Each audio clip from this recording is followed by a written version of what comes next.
יום רביעי לקראת חצות.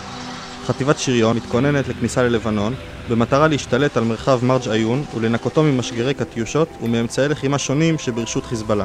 התלוויתי כצלם חדשות NRG לחפ"ק של מפקד החטיבה. במהלך הדרך קיבל חיזבאללה את פניהם של הטנקים בירי מסיבי של פצצות מרגמה שגרמו לדלקות רבות בשטחים הפתוחים. חיילי החטיבה, דרוכים ומתוחים, יורים לצורך הרתעה ומתקדמים באיטיות צפונה. יש התנפלות לכוח המוביל של אחד בתוך מרג' עיון. אין לי עדיין מיקור מדויק. ברגע שיהיה נעביר עדכונים, לא? בבוקע של קרבות נפגע אחד הטנקים מאש נ"ט בוואדי שבין הכפרים מרג' עיון ואל חיים. כל הטנקים שבאזור יוצרים מיסוך באמצעות עשן כדי לנסות ולחלץ את החיילים.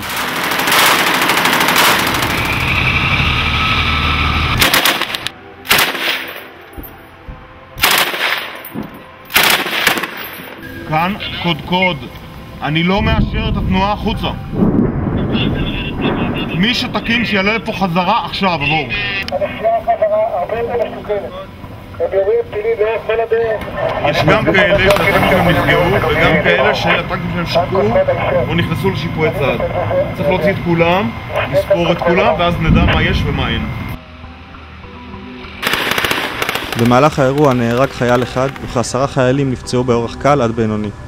טנק ופומה נפגעו מאש נ"ט ושני טנקים נוספים שקעו, כמו צה"ל כולו, בבוץ הלבנוני. חיילי חטיבת גולני שהגיעו רגלית על מנת להבטח את השריונרים מספרים למח"ט כי ראו דגל לבן מתנוסס בש"ג של בסיס צבא לבנון בכפר. בצה"ל מתקבלת ההחלטה להשתלט על הבסיס.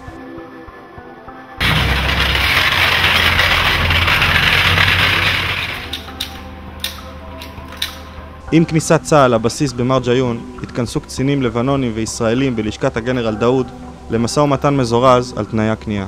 قال لي نحن مطلوب منا تو evacuate ما معيش خبر.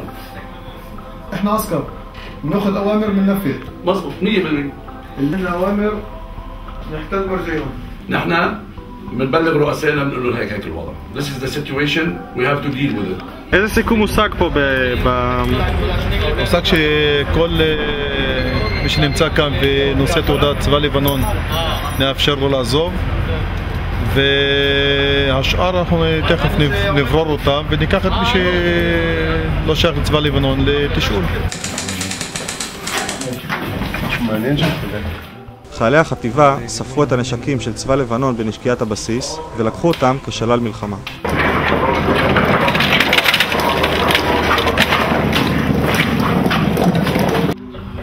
תעלמו לי בברד הרי, זה פעם רביעית עכשיו שזה משתנה, קיבלנו עכשיו עוד עדכון איך אתם נותנים, עכשיו אתם נותנים בואו.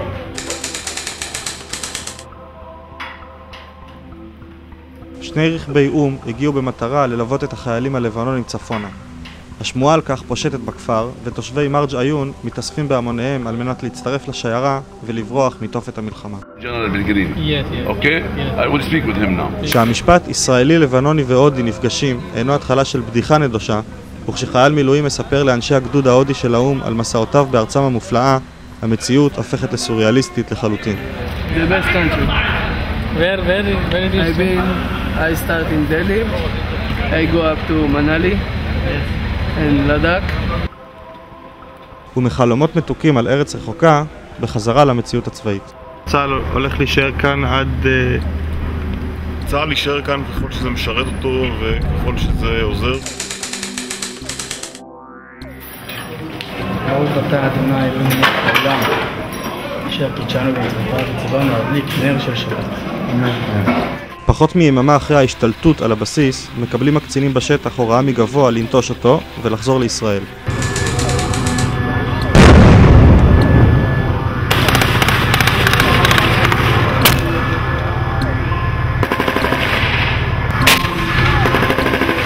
48 שעות אחרי שחצינו את הגבול ללבנון, אנו עושים את הדרך בחזרה למטולה, שקולות הרקע של חילופי הירי לא פוסקים לרגע.